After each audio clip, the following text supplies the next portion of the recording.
Hi, welcome back everyone for another episode with Peter Ingle and Mihai Algiu, the series of Reigniting the Fragments of the Fourth Way. And here below you'll have the playlist to all previous 40 episodes. And this is episode 41. We are going to tackle an important theme and upon which it depends our progress on the path, basically. So maybe I'll let you, Peter, launch us off. Yes, the topic is suffering. It's a big topic. It's been addressed by all the great religions, all the great teachings in history. It's certainly part of the fourth way teaching, which speaks in terms of real suffering and imaginary suffering, or what could be called necessary suffering versus unnecessary suffering. Those terms by themselves are worth note. Necessary suffering, the idea that suffering is necessary. But in fact, a lot of our suffering, which is imagined and concocted for various reasons in our psychology relative to the ego, that is unnecessary. And that's mostly what weighs us down and keeps our awareness bound to our thoughts and emotions and sensations, instead of it floating free, you might say, from all of those. But nevertheless, that suffering is also necessary. And the reason this came to my mind, Mihai, lately, we had sort of been talking about it, but I was watching so much in the news about how people are talking about how things are so bad on Earth. I was thinking more on the scale of humanity, but of course it applies to each of us individually. But this whole idea that things are so bad, they shouldn't be so bad, there shouldn't be sickness, there shouldn't be destruction, there shouldn't be catastrophes. All these things shouldn't be exist, and we should be able to resolve them, remedy them, prevent them from happening. Life is meant to be, or can be, happier and nicer than that, or it was along those lines.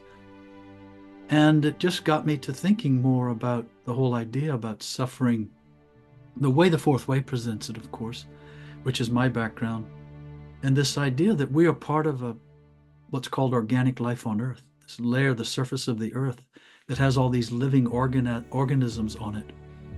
And these are transmission vehicles, according to the theory of the fourth way, for planetary influences and the solar influences to pass through the Earth and be transmitted onto the moon. It's a big chain of growth in what's called the ray of creation. And so this suffering is a integral part of all. It's like a fermentation. That's what Ouspensky called it. The suffering, particularly of human beings, is like a fermentation in the organism of humanity. And it's meant to produce a byproduct that can be used for other things. And so this changes the conversation really about suffering. Instead of it being a bad thing, it being seen as a necessary thing. And when you break it down, what is suffering? Suffering is really, it's pressure. It's one way to look at it. If we suffer a physical loss, an emotional loss, if we have an illness, if we have a death of a loved one, even if we go through a very painful, unpleasant divorce, or a difficult financial dilemma, or these kinds of things, there are more, of course. I've just mentioned a few. Life can be life-changing events, serious for humans, hurtful, painful, difficult, but unavoidable in many instances, and therefore necessary. And what does this do? What is the benefit, you could say, instead of it being just a bad thing? Well, the benefit from an esoteric, a spiritual point of view is that this creates tremendous pressure. And this pressure can do two things. I mean, it can do more than two things, but I'll describe two, which are: one, pressure can separate things. Like when you drive pressure between two objects, it will separate them. And in our case, we are really trying to separate our consciousness from what the fourth way calls our centers. This whole feeling of I that is embedded in our four centers, trying to separate that off from pure consciousness itself. Because this is what awakening means. It means this pure consciousness realizing itself, recognizing itself and realizing itself more and more and more deeply. Unfortunately, separation is kind of how the mind thinks of it, because it's not separate. If it's separate, we'd be in the dualistic world, but that's how the mind thinks of it, and you can still think of it that way, usefully. That there's a separation that happens so that awareness realizes itself more vividly. And this cannot happen without this pressure. And another thing pressure does is it acts like, you can think of it as a solvent. So we have established this feeling of identity. We haven't established it. It's happened in us, to us, the feeling of identity. And real suffering acts as a solvent. And when you pour this solvent over this entity, this identity, it starts to break it apart. It starts to dissipate it, dissolve it. And the awareness that was caught up in the feeling of identity is now freed, because the material that in which it was embedded, the psychological material and physical in which it was embedded, starts to dissolve and let go, release. And it can release consciousness. And consciousness is then less identified and more cognizant as itself. And this is why when people go through serious suffering, and of course many people experience heavy, difficult suffering, but when it's gone through in the right spirit, you could almost say, they come out of it purified. And sometimes they come out of it more conscious. But even if they don't come out of it more conscious, they come out of it more purified.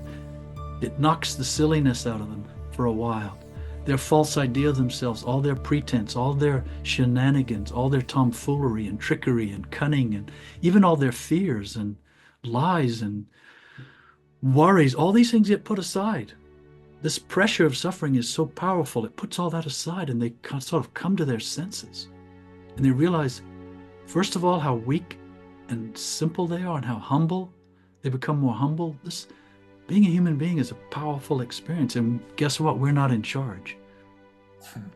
And it's powerful to realize how small we are in the right way. All of these things. So this can't happen without real suffering. And this is integral to the fourth way. And it is integral to all the main teachings as I see it. To awaken, to theoretically become blissful and joyful and always happy and positive is misunderstood, because it also means enduring hardship, pain, turmoil of a real kind. And it's like a gauntlet that awareness has to go through this gauntlet, and the only thing that can get all the way through the gauntlet is awareness itself. Our sense of I, our identity, and all of our identifications cannot make it through the gauntlet of real suffering. And anyway, that's what I was thinking when we were talking about it. And as I said, I had seen some things that prompted more thoughts in me about it. And it's such a valuable topic. And you could almost say, I'm not sure it's true, are people suffering more now than they have in history? Argument can be made either way. Yes, no, it isn't as bad as some periods in history. And yet there's something going on Earth, in humanity. There's a lot going on now, and it's putting a lot of pressure on people in different ways, economically, financially, environmentally, health-wise, the pandemic. All these things, it's put a lot of pressure on humanity. The greater divide now between the wealthy and the less wealthy, this whole financial divisiveness that's happening, economically around the world, and you see it particularly here in the United States, all these things putting a lot of pressure on people. And so that makes it all the more an important topic for us right now. How to go through this, how to understand what's happening without just wanting it to go away. And thinking we can make it all just go away. What if instead of it, we can't make it go away?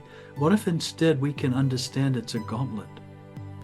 And if by passing through this gauntlet, we can become more purified, and awareness can become more untethered and more cognizant as itself. By saying, you ask some people who've had serious suffering in their lives and have weathered it in a positive way, you could say, they will tell you, I wouldn't change it. I wouldn't go back and wish it hadn't happened to me. It changed me. I'm the better for it. I see more clearly. I am more clear. I am more simple. I am more honest. I'm more integrous. I see what's important now. I see how valuable this experience of being a human being is. And I understand the need to make the most of it. And that's not by earning more money or becoming more successful. But it's in the end, really, it's about being more conscious, more present, more often. And then we can't, if there is so much false stuff in us, false junk. So this reminds me of a quote from Rumi. It says, like, suffering is like being washed by the gods or by God. Suffering is like being washed by God. And yeah, I think longer, some period of suffering I always saw it in myself and other people, like dissolving this false personality, cockiness, arrogance. And then as this, we don't speak about chakras in the fourth way, but the heart chakra or the heart center, so it helps to break one's heart open. And there's this story I read recently. There's a classic story of Buddha that he sat under the tree and he was there very meditating, and then Mara, the Lord of Destruction, came and shot arrows and flames and towards him to destroy him. Basically, it wasn't I believe there was some temptation before. Yeah, there was some temptation with women and with wealth and this or that. But the final assault, and Buddhists, pardon me if I'm getting it wrong, but the sequence. But one of the assaults before his awakening or liberation or awakening was that the Lord of Destruction shot all these arrows and they're all coming towards him. And then the story goes that he was just sitting, being, and they all turn into flowers. Okay, which is like magic, but I think that the inner meaning, the esoteric, is that this suffering, the resentment, rage, loss, loneliness, all of this through transmuting, through transformation of suffering, as it's called in the fourth way, through transformation of suffering, then now it changes. It becomes like good for us. It becomes good. It is good for us. So yeah, I remember I think Pema, I saw this in Pema Chodron. I was reading recently from her, and she was saying that suffering, whether if it's all right, let's back up a little bit. We're talking the fourth way, the unnecessary suffering, which is self-created suffering, which we can do without it. Yeah, like taking things personally, all these stories we have, I'm not good enough, I'm bad, I'm a piece of shit, wanting reality to be different, wanting to control, but we can't, and judgment, judging, self-pity, self-deprecation, all of this is unnecessary suffering, and the real unnecessary imagined suffering. And then the real suffering, as Peter said, is more like sickness, old age, death, loss, betrayal. This is more like hardship in the world, and injustice and pain, and this kind of stuff. Hurt, deep hurt, physical, emotional. So we put them in these two categories, and they said the unnecessary suffering needs to be, you can't transmute it, you just need to drop it. It needs to be sacrificed. Gurdjieff would say that Gurdjieff was saying that, the most difficult thing for men is to sacrifice his unnecessary suffering. We want to keep it, to juice it, to milk it, for various reasons. And then the real suffering, then we can now, real suffering is more like deeper work, and then we bring our acceptance, and self-remembering, and so we are remembering ourselves more and more with the energy of the suffering. Yeah, so we have it like two different things. But coming back to Pema Chodron, she was saying that suffering, and I believe both of them. Suffering is a way in which the universe or God, the infinite field of consciousness, shows us where we are stuck. Yeah, so even in the unnecessary suffering, it's not so easy to say, hey, drop it, man. I work with clients all the time, and all that self-pity and self-deprecation is deeply embedded in them. You can't say, dude, stop it. It doesn't work like that. It's a complex mechanism in them, in all the centers. And yeah, looking at it, that the suffering is where to see it, where we are stuck on the path, where we are stuck in some way. So therefore, both are very useful, basically. I think you said before we started recording something about that both unnecessary suffering, even unnecessary suffering is necessary. Yes, my teacher used to say, unnecessary suffering is necessary in order for you to realize that it's unnecessary. Yeah. And it shows us where we are stuck in the feeling of identity. That's where awareness is stuck.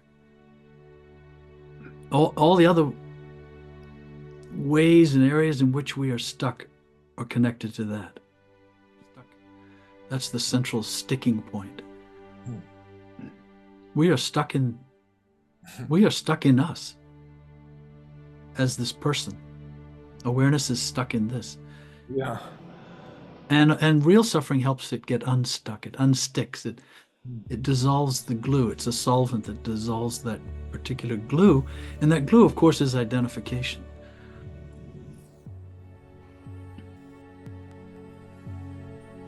I was reading recently, this was also an inspiration for me around this subject. While I was thinking about it, I happened to be reading a book about sand. It's a fascinating book. It's called The World in a Grain. And of course, it comes from the famous quote, the famous poem by William Blake, to see the world in a grain of sand, and heaven in a wild flower, to hold eternity in the palm of your hand, and eternity in infinity in an hour. Or maybe it's the other way around. Infinity, and I can't remember. But so he's writing a book about sand, and it's the history of sand and how much it's a part of human life on Earth, and all of the construction we do with roads and glass and silicon, chips, plastics, all these things have sand in them. It's incredible. But anyway, here's the thing that inspired me was there are particular types of sand that are used for glass making. And they're not like the same sands, grains of sand that are used for building roads and making concrete. The sand that is used in making concrete, when all of those grains are melded together to form a solid bond to make like a road or a bridge or a building, each little grain of sand, you could say, maintains its individual integrity, and they're all simply bound together. But when these other grains of sand are used to make glass, what happens is they melt them all together at very high heat. And this is what suffering is. Suffering can also be seen as heat. We think of it as the friction that's produced by the heat, but it's this heat. But what happens with these particles or particulates of sand, when they're heated to high degree, now each of them loses its individual structure. And they now all, when they bond, they are one. There is no longer an individual piece of sand. It's joined now, this field of one. And what's interesting, it's now transparent. This to me was exactly, this is like metamorphosis also. You heat it up and now it loses its original form and it is transformed. And the same with these sand, this particular kind of sand, you heat it up something like 1600 degrees Celsius. It's remarkable, the power of the heat. And now it's transparent. And this is what can happen to us in suffering. Because our identity, the feeling of ego and all of that, is very opaque. And that's why when something happens, and I take it so personally, and I overreact, I want to argue, I want to fight, I want to feel sorry for myself. I hold on to this position of identity, and now things hit up against me. But through transformation of suffering in such a way as to yield consciousness, more consciousness, now we become transparent. Things happen to us and they can pass right through us. They don't hit us. They don't hit our identity where we fight and resist and pull away and run away and hide and do all these things that normally psychologically we do as human beings. But this thing about suffering, real suffering, and the idea of transforming suffering is allowing this heat of the pressure of suffering to render us helpless in such a way that we begin to change form internally. And then we become transparent. And it's also so beautiful. They each lose their individual and they become part of one. And this is the idea of consciousness in us cognizing itself in such a way that it realizes there's this enormous field of consciousness, awareness. What did David Hawkins call it? The infinite field? Yeah. Or something? He was talking about God. Someone asked him what is God. He said, well, people have all these ideas about God and physical, they take it literally. He called it what was it? Infinite field. Yeah. Yes. So our consciousness joins the infinite field of consciousness and is no longer an individual thing. And yet it is the, anyway, you get the idea. Yeah, but it joins the infinite field that we were already in it. Yes. It just becomes aware that and also when Peter uses the identity and dissolving the identity, what he's talking about is about the imagined separate identity, the ego identity, because the real identity would be the infinite field, right? Yes, it made me think too. Imagine if you took all the water on the earth.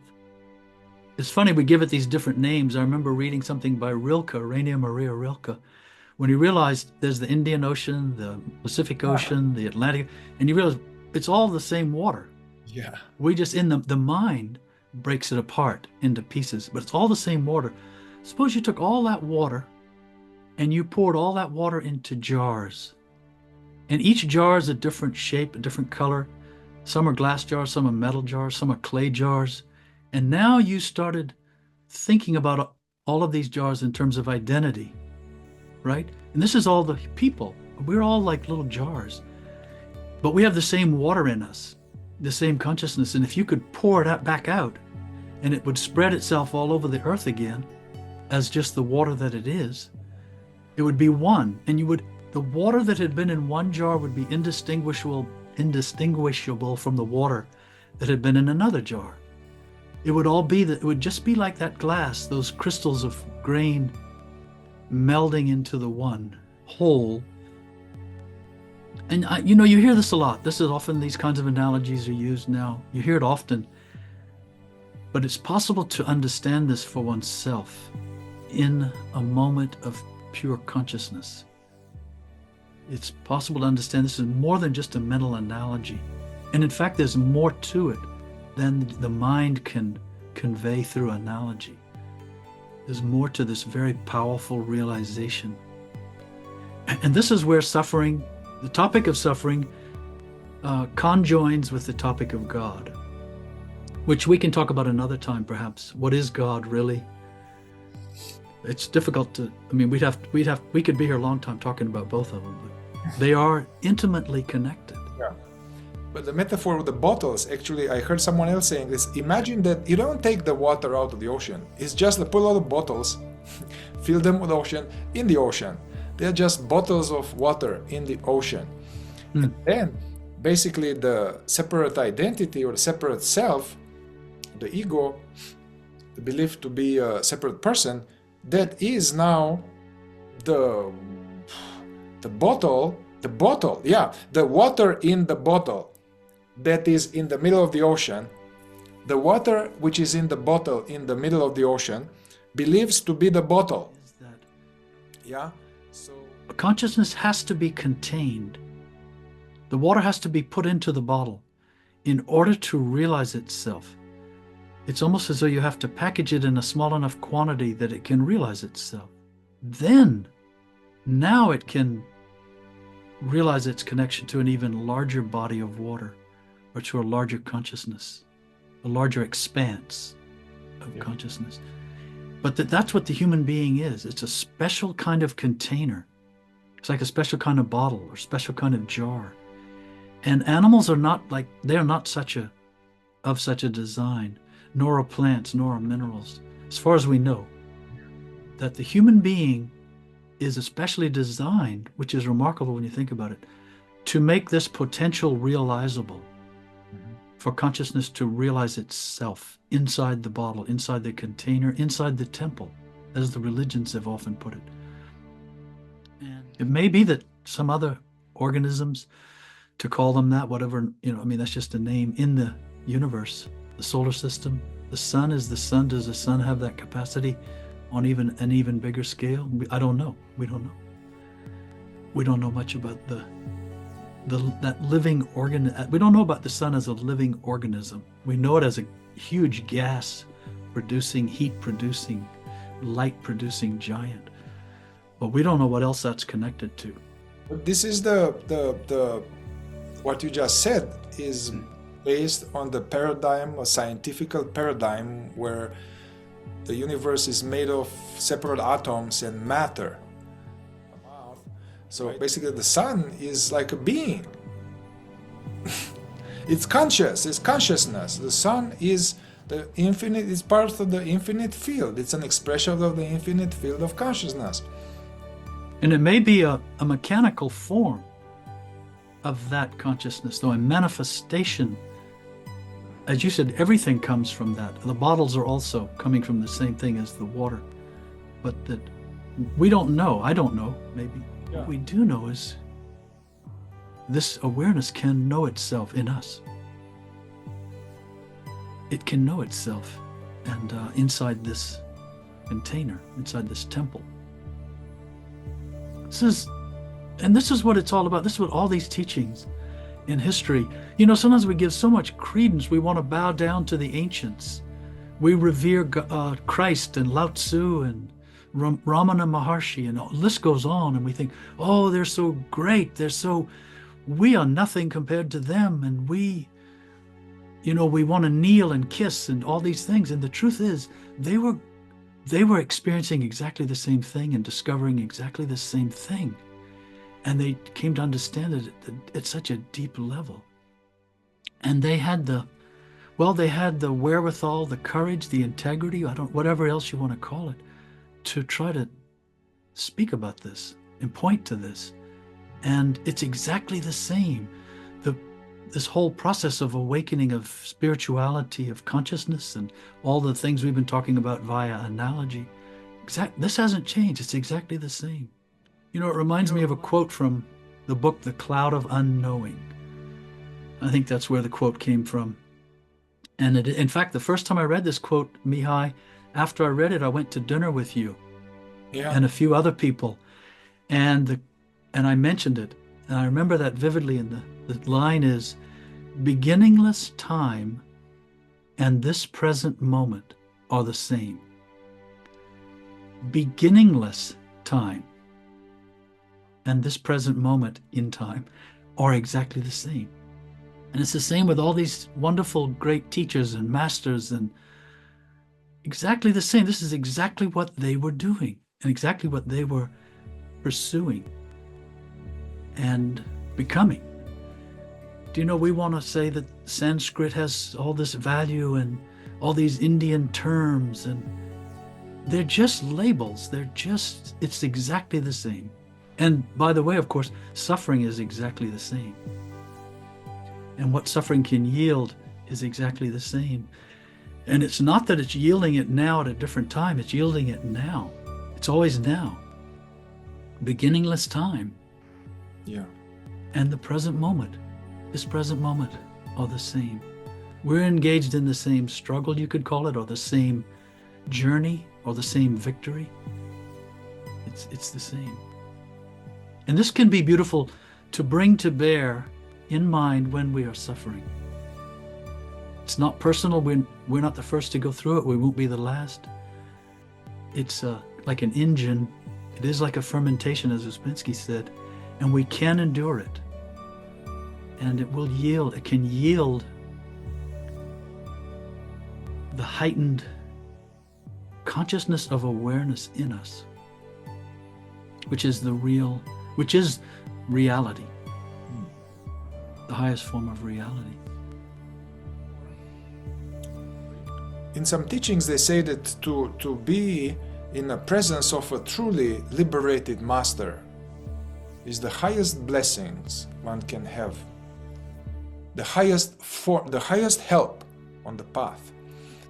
And I was coming from different culture, and in the West, we have this thing, but so there's a transparent bottle. So basically, kissing the feet and feeling deep love for Ramana or Jesus or whoever that is, deep love and devotion and gratitude, that is very good to have, because that's a cleansing of my own arrogance and of my own, I do it just me doing my own thing. And it's because they are it's hard to, I don't know, for many people to connect, have this so-called conscious contact with God as the infinite field. It's too abstract, and also it's too much distortion into the word God. So somehow the teacher, the master, plays, as they call it in psychology, a transitional object. It appears as God somehow. It's more like a clear form of God, and somehow it's easier to love. Basically, it's easier, the love and devotion towards that, and assuming also that is an integrous, realized teacher. Yeah. Also, you could say it appears as a bottle. Yeah. And then what happens is the other bottles admire and revere and kiss the bottom. They kiss the bottle cap of another bottle. No, really, that's what it is. And maybe they realize, you know what, that bottle knows, the water in that bottle recognizes itself, and the water in my bottle hasn't recognized itself yet, and therefore I'm devout, and I honor and I admire and I want to learn from and I want to follow. But when the water in the other bottle realizes itself, it understands that the other bottle, called the guru or the teacher, is not the thing itself. it's about the water in both bottles, and the water in both bottles is about the ocean. And that's where the reverie, not the reverie, actually that's where the reverie begins. The revering ends. Because now you see that to praise a bottle is just, there's something else here now going on. I mean, one can have known that, hey, I and the realized master are the same. I mean, that's a wise understanding, and I'm not revering the body or this woman or this man. But from my experience, recent experience, that kissing of the cap, or the kissing and the bowing, it's actually, there is gratitude and love towards the help. Anyway, but let's come back on topic here with... No, but it's worth touching on this a minute, because you see the one bottle having a deep appreciation for the other bottle. That's very valuable and rich and wonderful. Our mind doesn't understand what it means for the water in both bottles to quote unquote love one another, because they are now one. And that's what I meant when I said, by accident, I said it reverie, but that's actually it. The reverie, the celebration of this recognition of one. And now that surpasses human emotion. That's no longer human emotion. That's no longer what we call human love or human devotion or human respect, admiration, trust, none of that.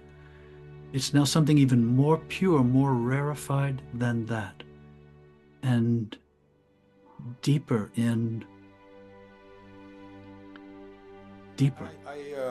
I would like to bring it back. I realize we went very deep and lofty, and coming back to the subject of suffering, and actually not just suffering, because Gurdjieff was saying, I mean, yeah, I want to make it more practical now, more practical about transforming suffering. And I like to just share some very important tenets from Gurdjieff about suffering, and then give some tips of how to make use of it rather than be tortured in seemingly vain. Although even that is not really in vain. But so I'd like to go a little bit more practical here about this. Some powerful statements from Gurdjieff. I hope I remember them well. He was saying that if suffering didn't exist, it would need to be invented. No friction, no fire. He would also say that everybody suffers. Everybody you see have a lot of suffering, but they don't grow from it. They don't make conscious profit. They suffer in vain, and they are not changing much through their suffering. I'm talking about the people that are not interested on the path. They are just regular, usual, mechanical, unconscious lives. It's still a lot of suffering, terrible suffering in the history of humanity. Actually, I was listening to David Hawkins, and in his early days, he was walking through the woods, and he hit him. He hit him the totality of the human suffering of all of mankind of all times. It hit him, and when it hit him, he became atheist. Because he had this distortion, whoa, so the God allowed that? I don't like this guy. This is not possible. So, there was this misunderstanding. That, yes. So and then he went into more depths and depths of suffering and despair and hell until he went back out of it. But probably no one has been more misunderstood than God. Yeah. Yeah. So Gurdjieff was saying that basically the moment you suffer, remember yourself and do the work. Yeah, do the work, apply the work. So with unnecessary suffering, this kind of, you don't love me, nobody loves me, I'm not lovable, this all that, distortions. So this more like, that's what we deal with at the beginning. At the beginning on the path, You come to a group, come working with me. Most people, almost everybody, they deal with that. So the essential ingredient to diminish that is to become more conscious. Basically, one needs to be more aware and be less identified with these voices, and gradually see that this voice that says all this stuff in my head is not true. It's just not true. One needs to be more aware to see it rather than it being me. So this can diminish like that a lot through being more aware, more self-observation, less identified with the mind.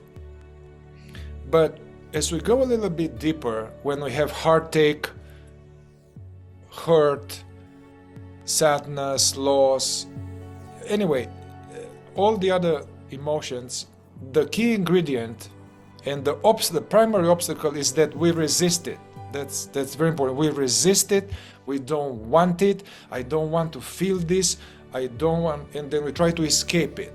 We escape it with all kind of activities, substances, and pursuits. We avoid it, or we embroider it.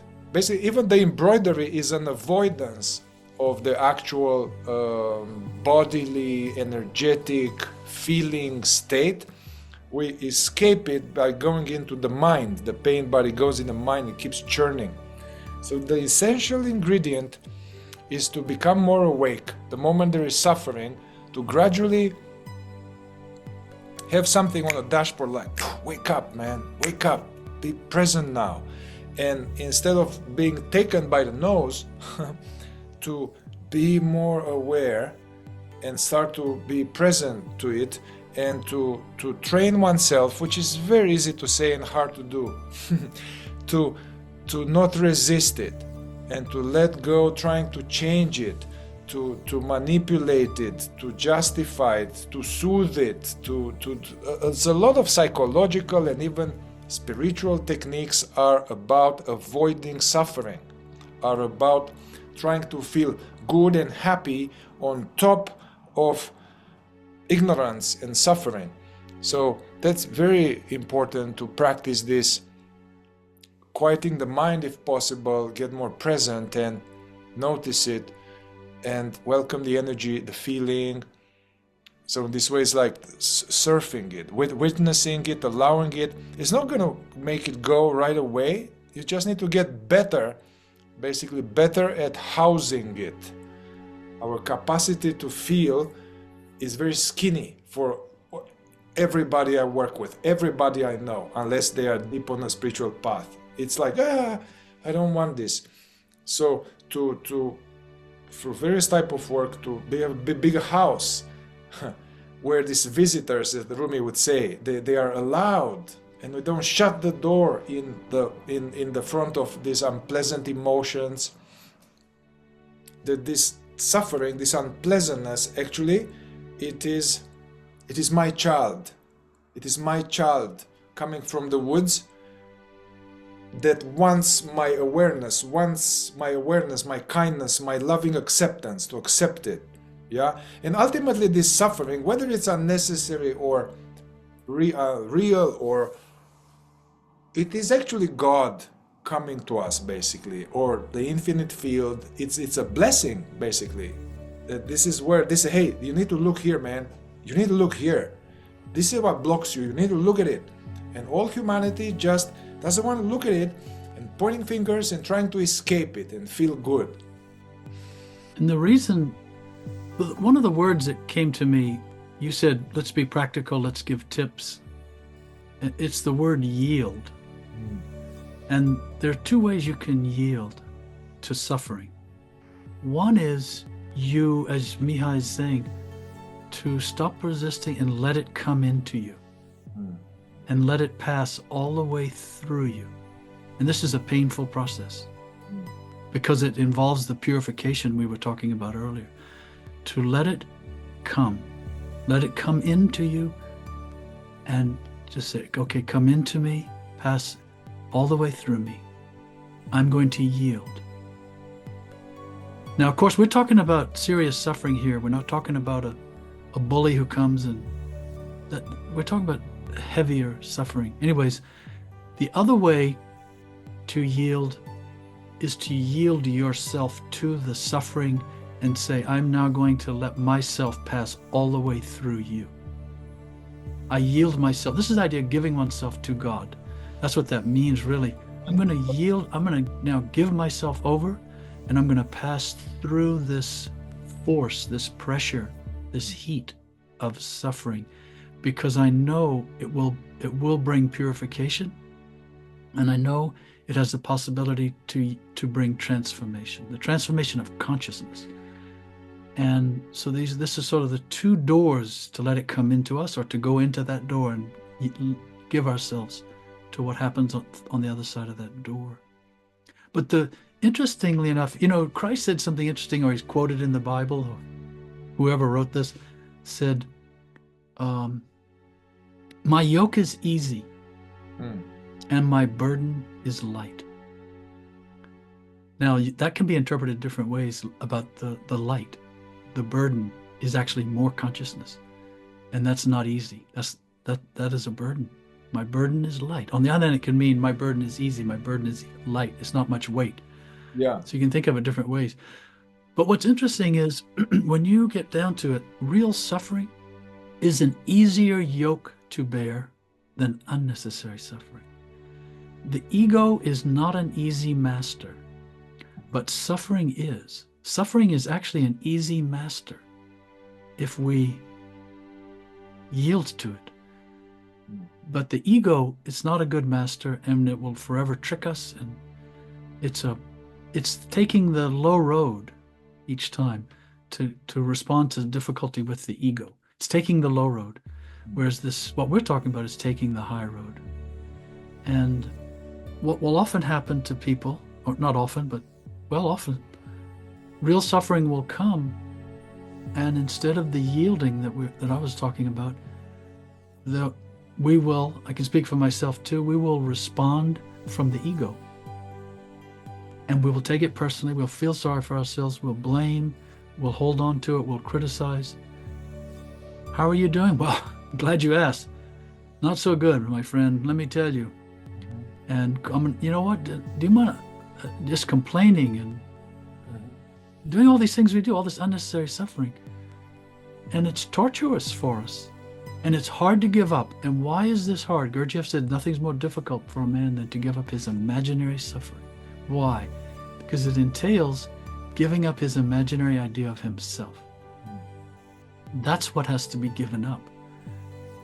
It's not that I am suffering terribly and I need to give up my imaginary suffering. It's I am my imaginary suffering.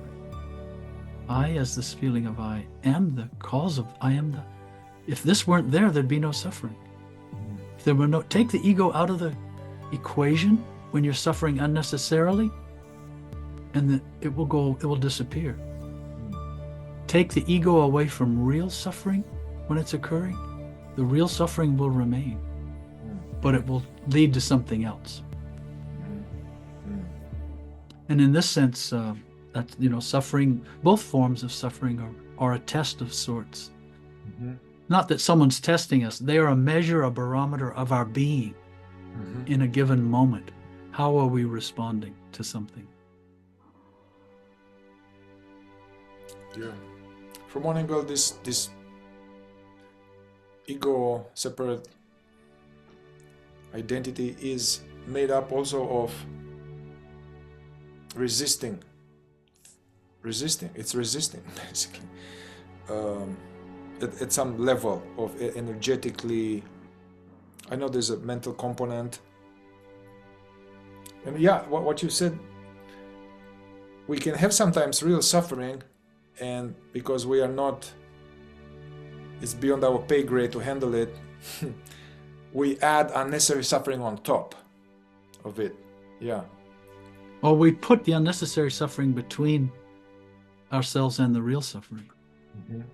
That's what negative emotions are. They're really a form of unnecessary suffering, and we're using them as a shield instead of removing that shield so that whatever it is can,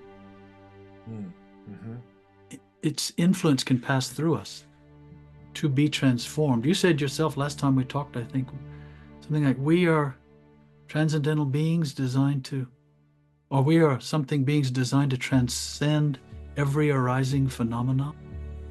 But I want to say a little bit and to piggyback on something you said earlier today that I really appreciate you said that. You said that, in the fourth way, at least how we got it from the books and like that, the idea that we separate from suffering. Yeah, you said we separate the sense of witnessing from the content. So there's this kind of separation happening. Well, I said that suffering is like a wedge.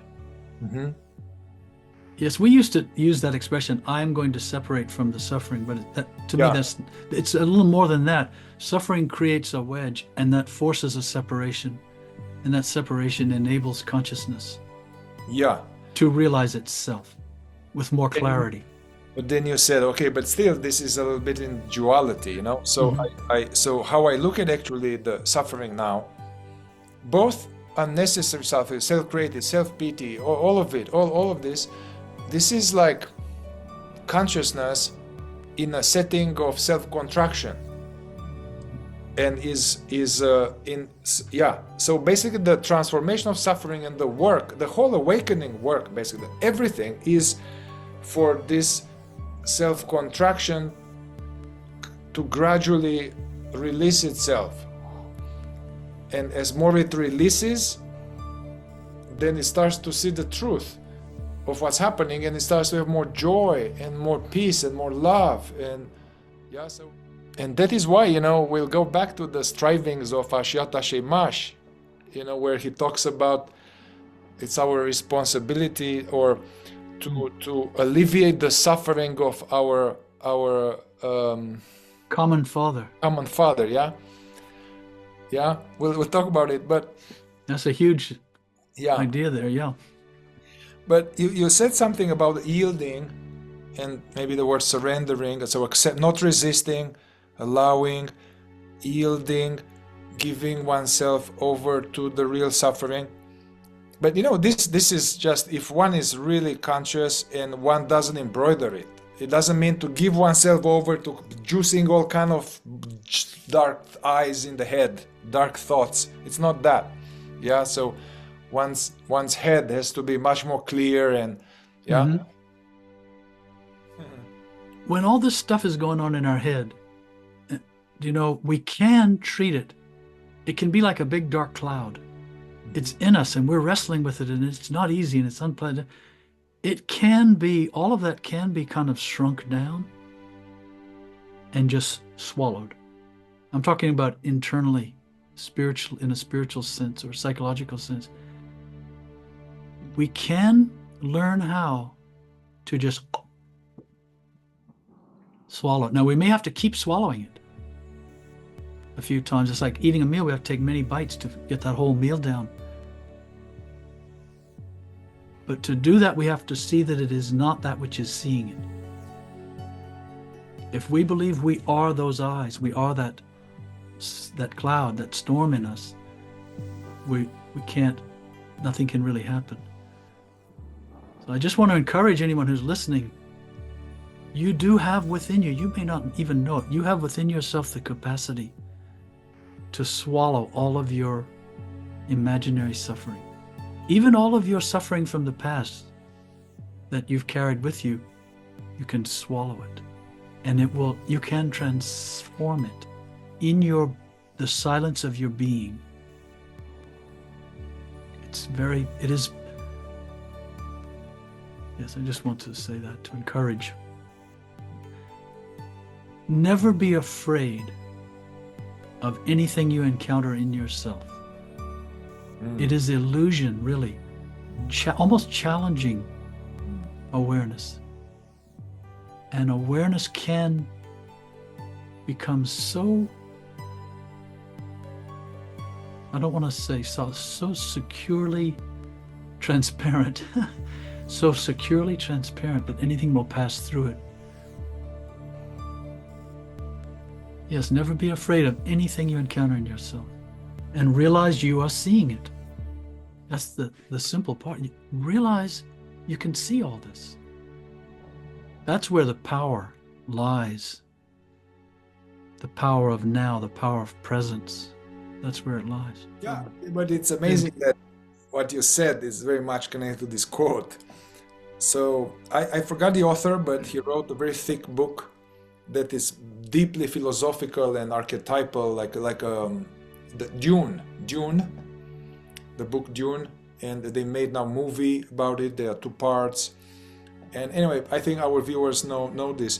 But there's this young man who, it was like a rite of passage, hero's journey. This young man who ends up being like a Christ figure after a lot of transformation and all that. But when he's a 16-year-old, some kind of his mother was also like a priestess, and then the teacher of his mother comes to the boy and presents him with a box, and forces him. I mean, it was an initiation basically to, you need to put your hand in this box. What's in this box? It's the worst pain that you can ever imagine. So he knew that this initiation was about to come, and then his mother was training him for that with this like a mantra. The mantra was made of 2 parts. I only have 1 part, but it's something like, I shall not fear. The fear is a mind killer. I shall not fear. And then he says this: I will face my fear. I will permit it to pass over me and through me. And when it has gone past, I will turn the inner eye to see its path. Where the fear has gone, there will be nothing. Only I will remain. That's interesting. It's beautiful. It reminds me, of course, of the what is it? Though I walk through the valley of the shadow of night, I shall fear no evil. The song. It's exactly the same. Yes, that's what that's saying. And it's what Walt Whitman said that I've quoted before. All below duly traveled, and still I mount and mount. Rise after rise, bow the shadows behind me, or something. What is it? Rise after rise, bow. Basically, rise after rise, bow the illusions behind me, beneath me. Yes, these are all kind of expressions of the transformation of suffering, and that it's consciousness that transforms the suffering and transcends it. It's not so much, even though we become purified, you could say, as a vessel, we become more of a pure vessel. The vessel itself is not really transformed. The bottle doesn't really become the water. The bottle just releases. It's easier for the water to get out of the bottle now and join the ocean.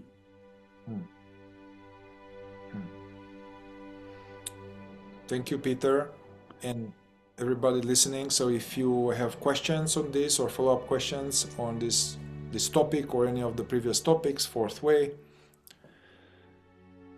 non-duality, awakening, feel free to leave comments here, and may it benefit us all.